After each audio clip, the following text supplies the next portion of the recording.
예, 3시 썰전 라이브 인터뷰입니다. 어제는 더불어민주당의 윤건영 의원을 인터뷰했었죠. 오늘은 국민의힘 선대본부의 윤석열 선대본부의 김경진 상임공보특보단장과 얘기를 나눠보겠습니다. 어서 오십시오. 안녕하십니까? 예, 오늘 광주에서 올라오신 거죠? 예, 그렇습니다. 오전에 광주에 윤석열 후보 유세가 있었는데 그때 같이 하시고 예, 올라왔습니다. 타고 올라와서 아침 9시 50분에 그 광주역 바로 앞에 예, 송정 전통시장이 있거든요. 그 전통시장에서 후보가 9시 50분부터 한 10시 20분까지 유세를 하셨고요. 예, 그리고 나서 이제 전주로 떠나셨고 오늘은 이제 강호축이라 그래서 예, 강원도와 호남을 잇는 축선에 이제 유세 동선을 가지고 있는데 강호축을 거꾸로 올라가는 겁니다. 예, 광주, 전주, 그다음에 청주, 그다음에 아마 원주 이렇게 쭉 이어지는 동선이고요. 예, 지금 화면에 이제 오전에 광주에서 있었던 유세 장면이 나오고 있는데 5.18 민주화 묘역 참배할 때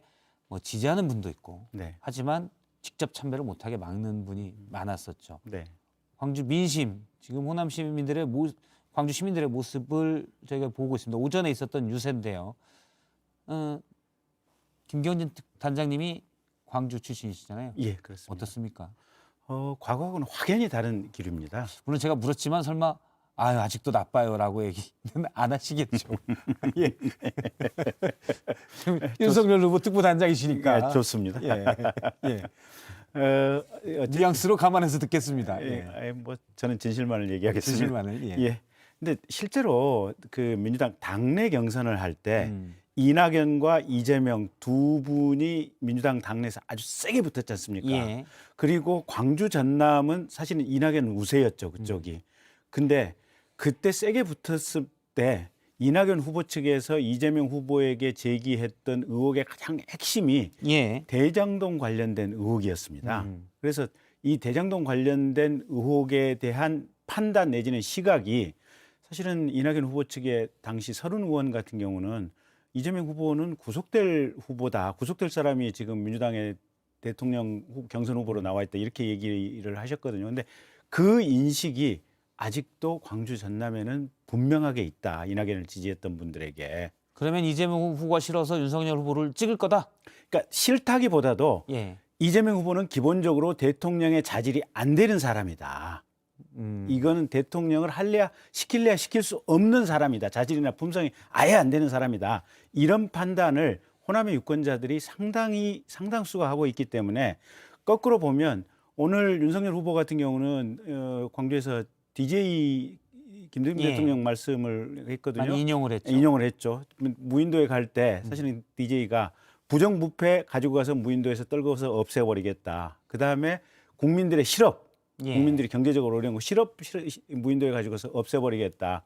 지역 감정 없애버리겠다라고 했는데 나 윤석열은 정치에 등장할 때부터 국민들이 끌고 나와서 정치 전면에 등장하기 때문에 그 어떤 정치 세력에게도 빚을 진 적이 없고 그 어떤 지역 세력에게도 빚을 진 적이 없다. 그래서 내가 대통령이 된다면 대한민국에서 지역 감정 또는 특정 지역의 어떤 우대 또는 홀대 예. 이런 단어 자체가 아예 없어질 것이다 라고 윤석열 후보가 얘기했고 그런 전체적인 맥락을 호남의 국민들도 고려를 충분히 하고 있기 때문에 역대 사실 대선에서 광주 전남, 뭐 전북도 비슷한데요. 네.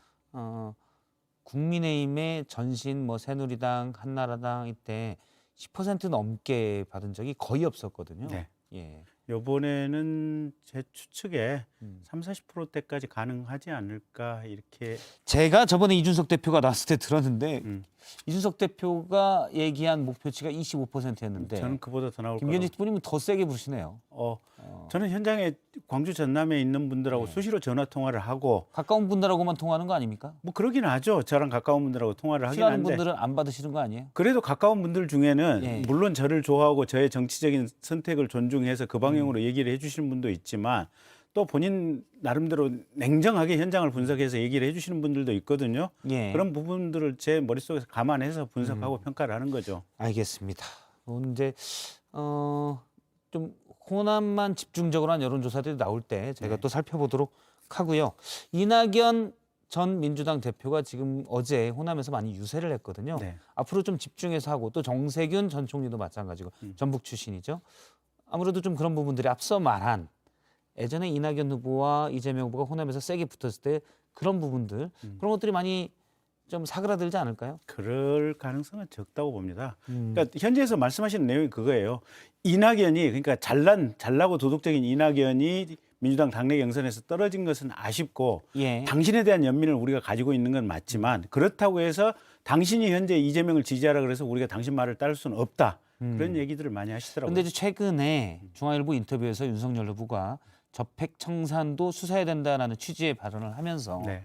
문재인 대통령에 대한 지지가 높았던 호남에서 아 윤석열 후보는 역시 안 되겠구나라는 얘기를 한다고 제가 민주당 의원들한테 많이 들었거든요. 이 부분은 어떻게 보세요? 글쎄 그렇게 생각한다면 그건 잘못된 생각이죠. 그러니까 부정부패는 지위고와 신분을 가리지 않고 막론해서 그에 합당한 어떤 수사와 처벌을 받아야 되는 것이고요. 예. 호남이 5.18 이 저항 정신을 가졌던 것은 뭐냐면 헌법 질서를 파괴하고 국가의 법 질서를 깨뜨린 전두환 군사 독재 정권에 대한 저항, 불의와 불법에 대한 저항이었죠.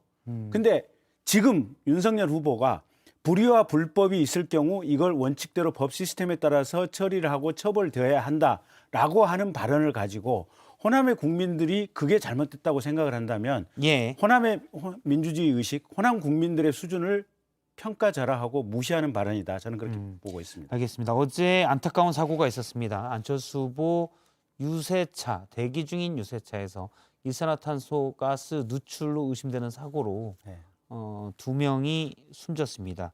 기사님과 선거운동원이 숨졌는데 오늘 이것 때문에 유세차의 음악이나 또는 뭐 운동원들 했던 율동 이런 것도 다 안 했다고 애도하는 마음을 표현하기 이게 위해서. 다 멈추고 있습니다. 멈추고 예. 있고 아마 윤석열 후보께서도 오늘 마지막 유세 마치고 예. 저녁 시간대에 직접 조문을 할 예정으로 저는 일정 예고 통지를 받았고요. 예. 대략 아마 저녁 한 8, 9시쯤에 아마 이게 현장에 임해서 장례식장에 조문을 예, 갈 거고요. 예, 그렇게. 안철수 후보는 사실 어제 해당 사건이 일어난 뒤에 모든 선거운동을 중단했고요. 오늘도 중단을 했습니다. 장례식장에 있고요. 예, 조문객을 맞겠군요. 네, 아마 발인할 때까지는 예. 안철수 후보 입장에서는 선거운동 하시기가 조금 이렇게 마음이 편치 않으시겠죠. 그래서 예. 발인 끝날 때까지는 선거운동 중단하지 않을까 그렇게 사실 예상합니다. 가끔 그런 사고들이 있었어요. 그러니까 네. 옛날 캠핑카 같은 경우도 있었고 발전기를 돌리다 보면 가스 누출이 되는데 네. 그걸 사제로 달다 보니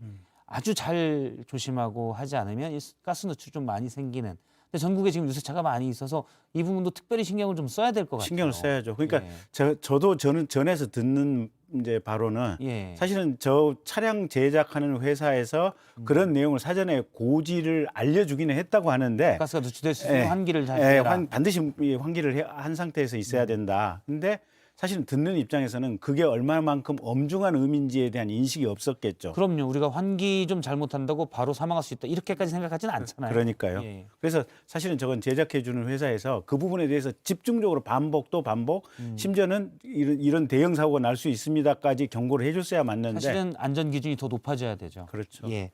일단 정치권 얘기로 잠깐 해보면 일단 뭐 이런 안타까운 사고와 뭐 연관시키는 건 부적절하지만 어쨌든 오늘 윤석열 후보가 안철수 후보를 만나겠군요. 네, 맞나요? 단일화 얘기가 계속 있는데 뭐 오늘 그런 얘기하기에는 부적절한 자리고 공감대 같은 경우는 확인할 수가 있을 것도 같습니다. 이게 김경진 특보단장님은 언젠가 이런 말씀했습니다. 최근 어젠가요? 그제 한 인터뷰에서 윤핵관들과 안핵관들이 아마 지금 만나고 있을 것이다라고 했는데 만나고 있습니까?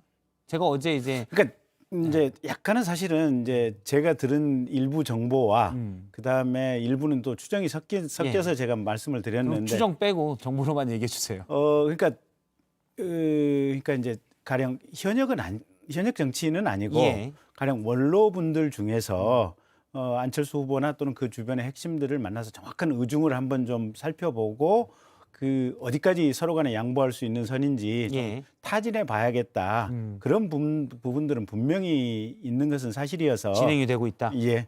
그래서 이제 제가 그런 말씀을 드렸고, 근데 이제 실제로 그게 구체적으로 어떻게 진행이 됐는지, 어떤 얘기가 오고 갔는지 그런 구체성 있는 부분에 대해서는 저는 아는 바는 없습니다. 지금 뭐 정보로 원로급 되는 분들 네. 현역 의원은 아니지만 예. 김한길 전 위원장 말씀이신가요? 저는 모릅니다. 아, 뭐 취재하는 건 아닙니다. 제가 전직 검사를 된 대상으로 그건 아니고요. 예. 그러면 이분들이 보시기에 정보로 네. 들은 내용은 어떤 이른바 과거의 핵관이 아니라 네. 나름 핵관의 이치로 그러니까 후보들과 긴밀한 소통을 할 수 있는 분들인가요? 그러니까 최소한 후보도 결단을 내리기 위해서는 기본적으로 상대방 측에서 어느 생각을 하고 있는지 예. 양보의 선이 어딘지 정도는 이게 가늠을 할 수 있어야지 이게 참고해서 결단을 내릴 수 있는 부분 아니겠습니까? 예. 그래서 그런 부분에 관한 기초적인 인포메이션 게더링이 필요하기 때문에 아마 그런 차원에서도 분명한 만남은 있어야 되지 않을까 싶습니다. 일단 안철수 후보 측에서는 여론조사 방식의 단일화가 유일하다라고 지금까지 일단이라는 얘기도 붙긴 하지만 네. 얘기를 하고 있습니다. 예, 윤석열 후보 측에서는 이 방안을 받을 가능성이 있습니까? 없습니다. 일고의 가치도 없습니까? 그건 모를 일이긴 하되 후보께서 저 정도 얘기하셨다면 또 당 대표가 그 정도 얘기하셨다면 가능성은 거의 없다. 거의 없다. 그러면 단일화를 위해서 앞서도 저희가 잠깐 얘기했는데 이준석 대표의 말에 빌리면 정치적 지도자의 위상을 높일 수 있는 방안. 네. 앞서 진성준 의원은 경기도지사 자리를 공천 줄 수 있는 거냐. 가능성이 있습니까? 그건 모르겠습니다. 근데 적절하게 안철수 대표도 사실은 대한민국의 소중한 어떻게 보면 정치적 자산 예. 아니겠습니까? 그래서 그분의 현재의 물론 이분이 이제 나중에 또 정치적인 역량이 발전되면 더 큰 역할을 하실 수도 있겠지만 현재의 상황 속에서 가지고 있는 정치적인 역할을 어떤 자리를 통해서 할 수 있을 것인지 예. 어떤 위치를 통해서 할 수 있을 것인지 이런 부분에 어떤 고민이 있어야겠죠. 예. 그런 부분이 저도 이렇게 밤에 쭉 생각해 보니까 서울시장이나 경기도지사 자리 빼고는 흔치 않은 것 같아서 네. 총리나 장관이 아니라면요. 근데 서울시장 같은 경우는 현재 지금 오세훈 시장이 있기 때문에 그 부분에 대한 결단은 굉장히 복잡한 그쵸. 방정식이 될 것이고 그래서 경기도지사 뭐 상당히 앵커께서 말씀하시는 게 오히려 저희들한테 현명한 제안이 될 수도 있는. 제가 듣기로는 가까운 후보가 네. 가까운 누군가가 사석에서 그런 얘기를 했다고 들은 바가 있습니다. 네. 그 정도 안이 있을 수가 있다. 가능한 뭐 시나리오 아닌가 싶습니다. 알겠습니다. 오늘 김경진 윤석열 선대본의 상임 특보단장과 얘기를 나눴습니다. 고맙습니다. 고맙습니다.